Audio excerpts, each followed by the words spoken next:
What would happen if you deleted every social media app for an entire month? No scrolling, no posting, no stories, just quiet. In this video, I'm sharing what happened when I took 30 days away from social media. If you're feeling burned out, overstimulated, or just not fully present, this might be the reset that your soul is desperately craving. Hello everyone, and welcome back to my channel. If you're new here, my name is Kian, and I recently just took 30 days off of social media completely, and honestly off of a lot of technology in general, to really pray and seek God on what is next for my career. I have been on YouTube for over 10 years now, and I was feeling extremely stuck, uninspired, and unaligned with my work, and really just wondering why I was still doing it. So this video will not only be sharing some of my reflections from this month away, because it was extremely transformative, but I also kind of wanted to give you guys a step-by-step guide on how to take a really intentional and prayerful break from social media. So if you are feeling burnt out, if you feel like you're over consuming media or even over consuming materialistic things, if you feel addicted to your phone, if life feels almost boring without the dopamine that comes from scrolling. I know for me, this is really sad for me to admit, but I was having a really hard time being fully present when hanging out with my child. I found it really hard to enjoy just the simple things like playing with him, and just being fully present without having this little voice in my head saying, check your phone. If anything I'm saying sounds like you, I encourage you to keep watching, because I'm going to not only give you practical tips on how to implement this in your life, but also share a lot of reflections from my time away. Quickly, I wanted to talk about why I took this break from social media. A few months ago, I was sharing with a friend how I felt very disconnected from my work. I was tired of depending on brands to make me money. It felt like I was constantly having to sell people things, which felt very against my values of like trying to be more minimal and stop over consuming things. And yeah, I just really hated that my job was a means to sell people things that they really don't need and won't bring them happiness. And so my heart was just really wrestling with the fact that that's what I was getting paid to do. So I was sharing all this with a friend, and she asked if there's any way I could take some time off to really just pray and seek God on like, is this even something I should be doing anymore?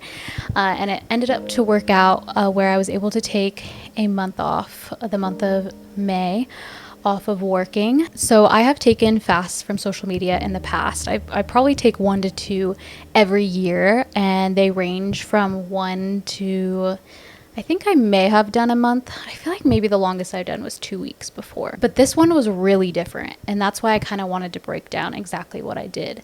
The way it was different is I was very intentional about how I was going to spend this time. I created a plan for my month off. I had intentions with why I was doing it. I was very committed to praying and spending time with God during this month off, and I created strong boundaries and also implemented boundaries for when I was going to end the fast. I think a lot of times when I fast from social media, I feel really great during those 2 weeks, and then I don't create strong boundaries for re-entering social media, that I quickly just fall back into binge watching TV shows or binge scrolling or just being consumed by everything that is on the internet that is literally created to capture our attention. Okay, so let's start getting into some of the process. The first thing I want to touch on is the digital declutter process. This is inspired by a book by Cal Newport called Digital Minimalism. This was one of the books I wanted to read during this 30 days, and I did a hybrid of listening to the audiobook while also having a physical copy. And it was just packed with everything I needed to hear. during this book. But one thing he talks about specifically is doing a 30-day digital declutter process. What this involves is creating a list of every technology you use in your life. So every social media platform, every app you use frequently, even down to writing down like texting. So you're going to make an entire list of everything you use on a weekly basis. And then from there, you're going to commit to take a 30-day break from that technology or create a strict operating procedure for each one. So I will share my list with you right now. Okay, just to go a little bit more in depth about my digital declutter, you can see the list of all the technologies I use. I listed them all out, and then I just thought and prayed about how I want to use each of these during this time. Some examples of operating procedures for movies and shows, I actually put down only watching American Idol or if I was with a friend. Podcasts, I picked one podcast that comes out once a week that I could still enjoy during this month. For audiobooks, I said I only want to listen to books related to this fast. Audio Bible and sermons were unlimited. My Kindle was unlimited during this time. YouTube, I decided to limit myself to 30 minutes a week, which was 1 to 2 videos a week. And I also said I would listen to nothing in fast speed, which is definitely a bad habit for me. So I hope some of these operating procedures give you a little inspiration for your month off of social media. All right, let's talk about what to do during your digital declutter process, because one of the main factors to success is going to be intentionally replacing your technology and what you're doing during that time. I was just talking to my friend who recently deleted Instagram, and she was sharing that she finds herself now scrolling on Pinterest instead of on Instagram, or on Facebook Marketplace instead of that. And that is so relatable, because I found myself doing the same when I would eliminate technology from my life. I would always find a replacement for it. And usually that replacement involved something else on my phone. And so I took very drastic measures during this digital declutter process to really delete any app that would be a temptation to scroll on. So I deleted my email app. That's something I found myself scrolling on. I deleted Pinterest. I deleted shopping apps. I deleted Facebook. Literally anything that you think you would use as a crutch once your core things are gone. Like, I know I spend my most time on YouTube, TikTok, and Instagram. But if those three weren't on my phone, these would be my backups. And so I tried to delete basically anything that I would have transferred that addiction to. I deleted from my phone. All this to be said, I think it's really important to be intentional about what you're going to replace your digital time with. This actually leads perfectly in today's sponsor, which is Skillshare. I have worked with Skillshare for many years, and I have used Skillshare to learn many skills. If you are new here, I am a chronic hobby starter. I love to learn new things, and I just feel like I always have a running list of things that I want to try, and a place that makes that really accessible is Skillshare. Skillshare has thousands of classes to choose from in so many different industries. I love checking the crafting and DIY section. A class I recently took was this watercoloring class. I've always played around with watercolor, but I never felt like I had just the basic knowledge of technique and how to improve. And this class was really able to transform my watercolor. I'll show you some of my old projects before taking the class versus now. I feel like I just have such a better grasp and understanding of great watercoloring techniques, and now I feel like I'm able to enjoy this hobby even more. Another specific skill I want to learn is crochet, and I found these 2 crochet classes. I actually started taking this one, and so far it has been very well structured and informative.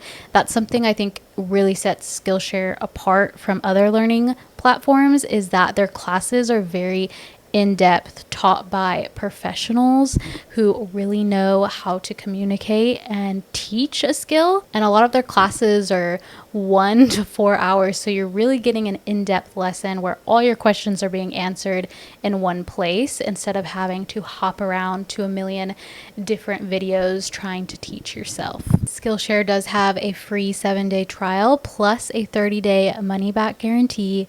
The first 500 people to use my link in the description will receive 20% off their first year of Skillshare, so you guys can get started today. I would definitely recommend, if you want to do this 30-day digital declutter, to have a Skillshare class ready to put on so that you can be intentional with your time in creating. God created us to use our hands. This is something Cal Newport talks about in his book, that we have just lost this commitment to crafting things with our hands and just how important that is for ourselves and especially our brains. So I think Skillshare is just an amazing place for you to learn a hands-on skill that can help replace social media in your life. So my rhythm was, in the mornings I would spend 1 to 2 hours reading the book Redeeming Money by Paul Tripp, and that was also a very transformative journey in itself. I would highly recommend reading that book. There's so many great reflection questions, and it's all about just positioning your heart with a gospel-centered view of money. I'm sure I will dive into that in another video, but anyways, in the morning I would spend time in the Word and then also reading through this book and going through the reflection questions, actually opening up to the scriptures he would reference and just chewing on that, and journaling. Journaling is not something I ever have really gotten into a habit of, but during this time I made a point to just write down ideas as they came. I made a point to actually write down my answers to the reflection questions. Most of my day was spent hanging out with my son. My husband was out of town for most of the month, and so it was a perfect time for me to take off. I was able to just enjoy spending time with my son during the days, and then I had a 2-hour nap span where I would do the same thing. I would be reading a book or doing a hobby like knitting. Okay, let's dive into what I noticed being challenging about these 30 days off and also how I changed. One thing that surprised me the most was how addicted I was to checking my phone, especially while driving. And I was honestly shocked at how bad that habit was of, like, every red light I would pull up to, this temptation to look at my phone. Obviously, deleting all the apps was an amazing way for me to cut myself off from actually using my phone. I even found that wanting to text was also a crutch. Something Cal Newport talks about in his book is having boundaries when it comes to texting, and he encourages you to put your phone on Do Not Disturb throughout the entire day. You can set it up where you can only get notifications by certain people, or if someone calls you twice, their call will come through. And so that is something that I decided to do. My son just woke up, so a little intermission. It is a new day, but we're just gonna hop right back in to the video.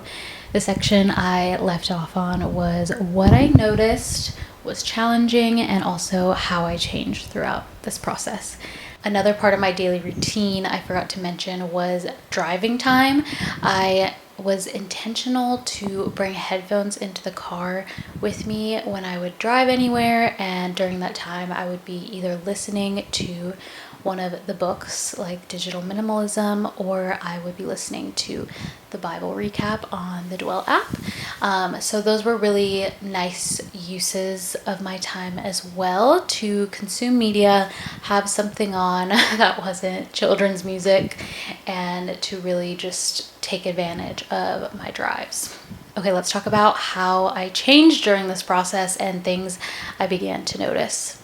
The first thing is an improved attention span. I feel like this month I have felt very clear in my thinking. I have felt able to focus on things longer. I think quiet time even used to be a hard thing to focus on, but now I feel like I'm able to really embrace the quiet time, focus during it. Also throughout my days when I'm doing things or hanging out with my son, I feel like I'm much more present in those moments and I'm not constantly thinking about other things like I was before. I also have a lot more decreased mental noise.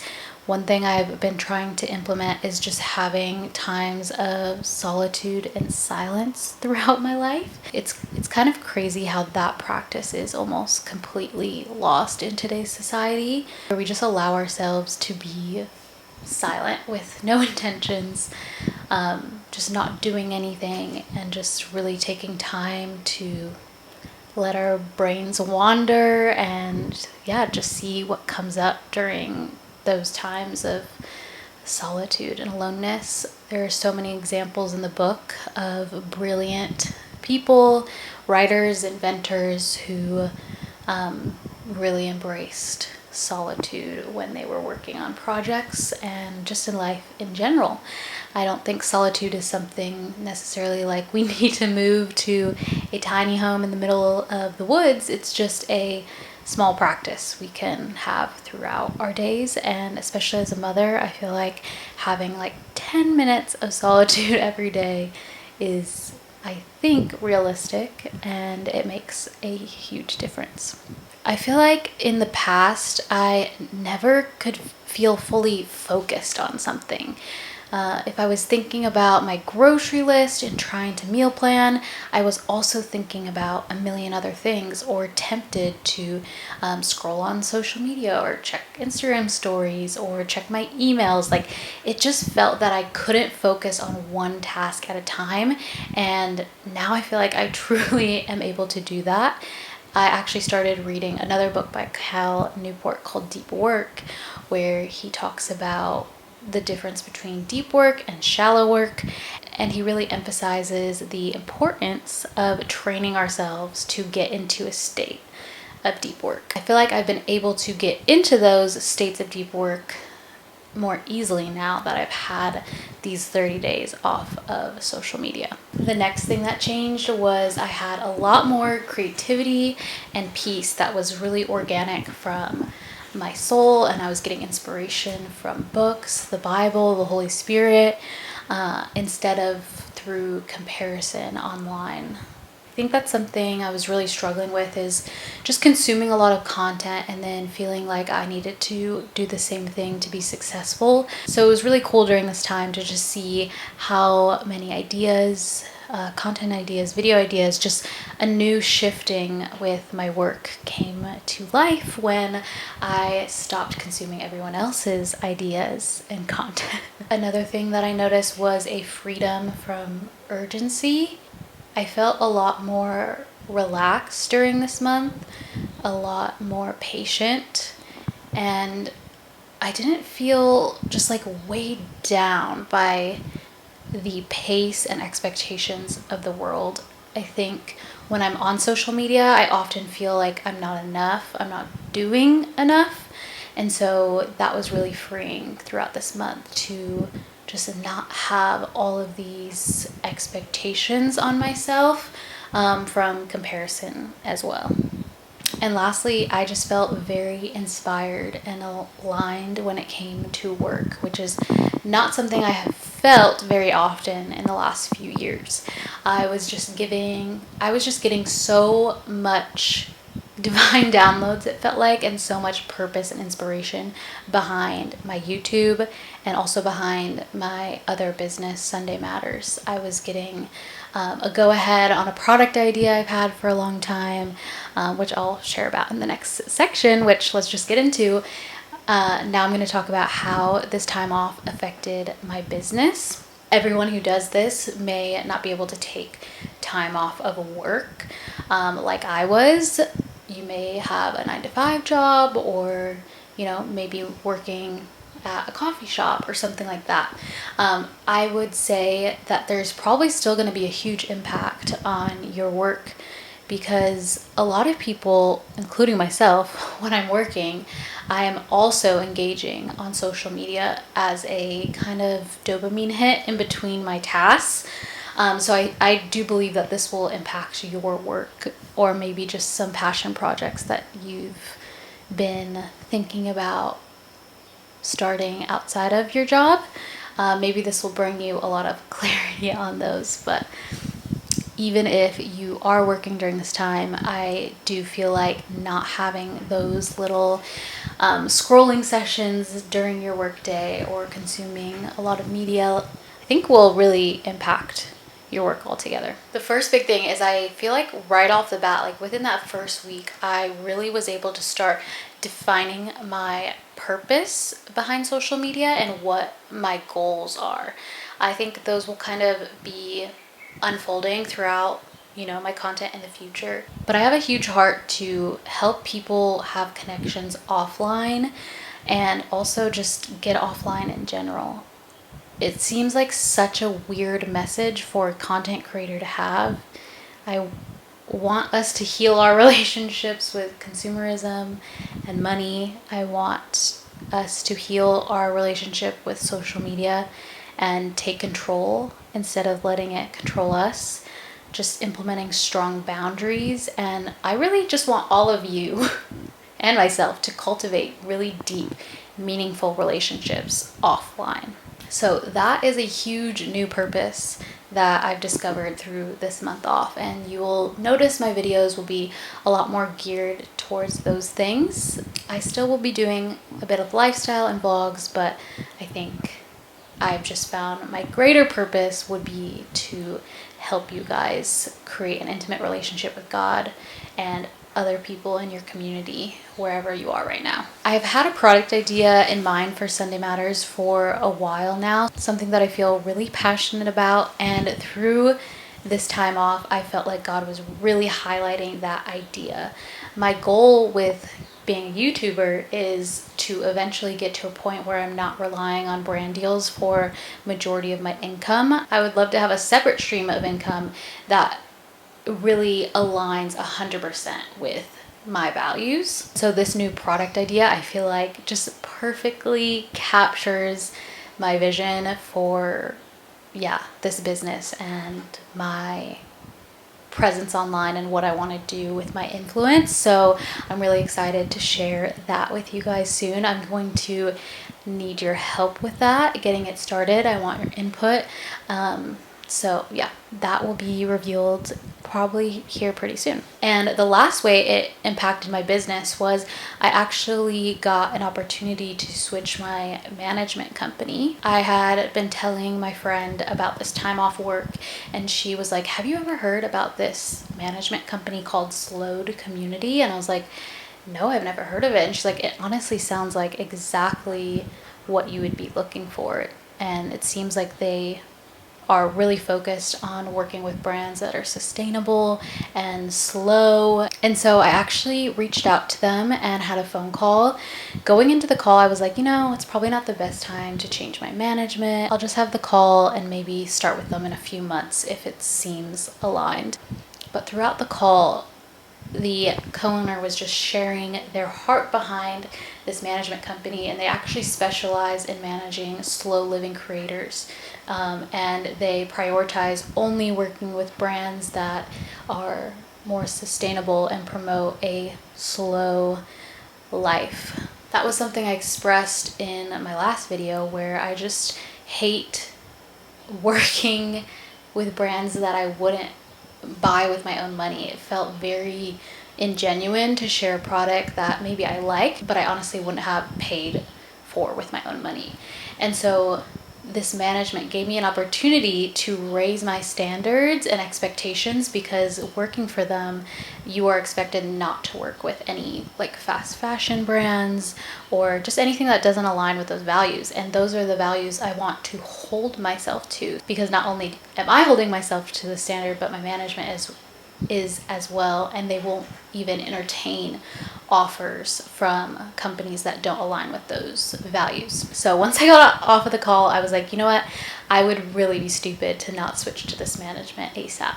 So that is a really amazing thing that happened was I was able to switch to this new management and started getting really excited about the potential to work with these other brands that just align with my values more and would allow me to be a bit more creative and honestly post less sponsorships because the rates that they're able to offer are a lot higher than I've been making in the past. So instead of having to post 4 sponsorships a month, I could post 1. Yeah, I'm just really, really grateful for that as well. And that is a huge way it's impacted my business. Something I thought was really interesting was towards the end of the month, I had started planning a creative photo shoot to kind of match this new branding. And so one of the operating procedures I put in place was I could only use Pinterest if it was related to a business project. And so, yeah, at the end of the month, I started getting on Pinterest again to create a mood board and just get ideas and inspiration for this new branding. And it was crazy how quickly the urge to scroll on Pinterest started to take over and how that bled into other areas. For example, once I started on Pinterest, I noticed my desire to buy things went up immediately, and then I started browsing on Depop and eBay. I had a desire to go to thrift stores and shop and buy things almost immediately after re-entering Pinterest. So I thought that was really surprising and something I definitely needed to take note of because shortly after that I started to feel anxiety about starting to work again, and I correlated it back to scrolling on Pinterest and also entering back into this consumer mindset. I think that's why it is so important to have new boundaries when you're re-entering the digital world, because it just goes to show how weak we are and how this world is programmed to suck us in and get us to want more in this life.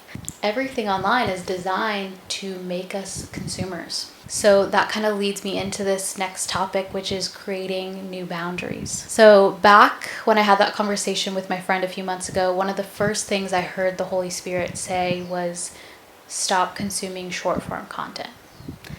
Now that is honestly like a radical idea, at least for me, maybe not for all of you, but I was like, wow, stop consuming short form content? Like, what does that mean for me? I stopped doing it for a couple weeks and then got back into it. But during that month off, obviously I haven't been consuming any content aside from a couple YouTube videos and movies that I watched when my sister was in town. And so now I feel a lot more open to the idea of not consuming short form content, and I think it's actually really beneficial for my mental health and for just like my enjoyment of life to not consume short form content. So that is a boundary I am carrying with me into my life now, is I will no longer be consuming content that's short form. I won't be watching anything on Instagram. I won't be consuming Instagram stories or TikToks. I will not be watching YouTube shorts. I wanted to pray into this because I was trying to figure out, well, does that mean I should stop creating short form content?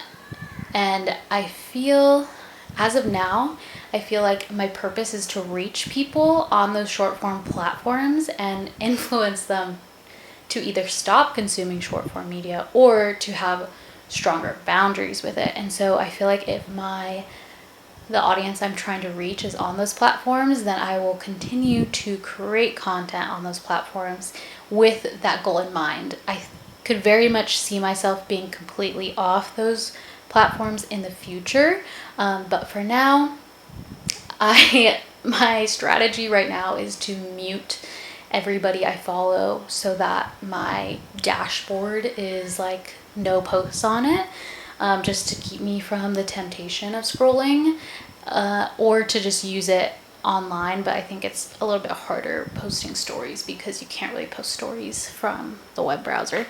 But anyways, that is my new boundary with Instagram, is to share on there, but to not consume. I also have really enjoyed not having a lot of these apps on my phone, and I think that is a boundary I will have in place. I think I'm going to keep my email app off of my phone.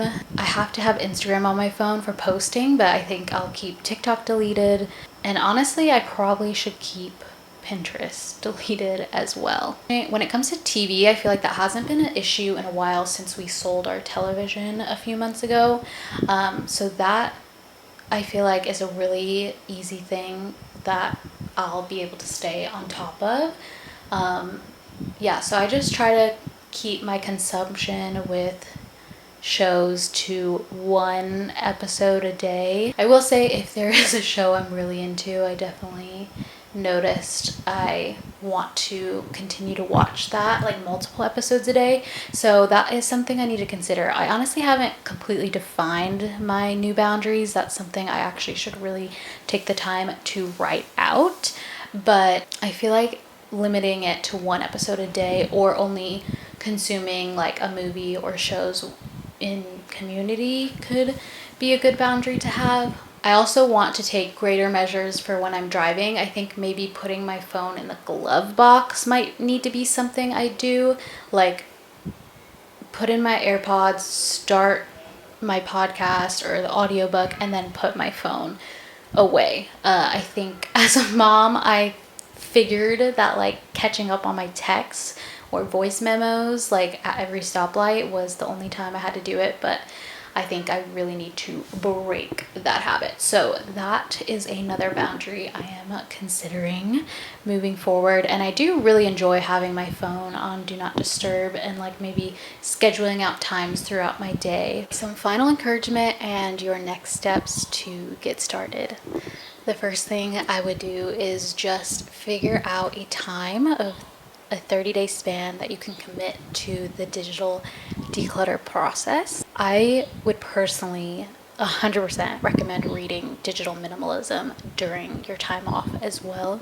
You can loan a copy from your library or check thrift books. That's where I got a used copy of mine. I also rented the audiobook through my library on the Libby app, so that could be another option as well. If you want, you could skip to the chapter about the digital declutter and start with that, and then go back and read the book throughout the month. I feel like that will give you a great guideline of where to start. I wrote everything for my digital declutter in my notebook and all my operating procedures that I wanted to stick to during the 30 days. I would definitely recommend having that in advance. And then you need to set a clear plan of what you're going to do with your newfound free time. I gave you an example of my schedule before. It involved a lot of reading, quiet time, journaling, praying, just being creative, learning new skills, knitting, watercolor, all those things. So you could maybe even pick out a Skillshare class that you're going to take during the time off, or just indulge in a hobby you already do. Outside of the leisure activities, make sure you're carving out time to be intentional on reflection and journaling and praying throughout this month as well. And of course, I would definitely recommend inviting God to this process. I felt that it was so fruitful, and I felt really deeply connected to the Holy Spirit, and I was hearing more from Him. I feel like this is something I actually didn't touch on earlier of what I noticed, but I was definitely hearing more clearly from God during these 30 days. I also was having really amazing spiritual dreams, which I haven't had spiritual dreams in a couple years. Like during my dry season, I was not having any spiritual or prophetic dreams, and throughout this month they started back up again. So I think that's a testament to what can happen when you just clear up your mind of worldly things and refocus on God. Just know this process is not going to be perfect, but it's important to get started.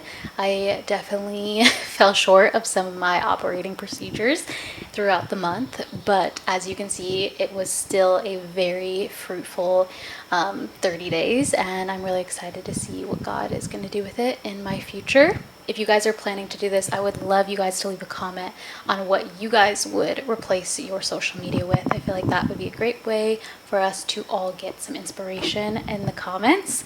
I'm excited to create more videos in regards to this topic and share about my experience redeeming money, some new routines and hobbies.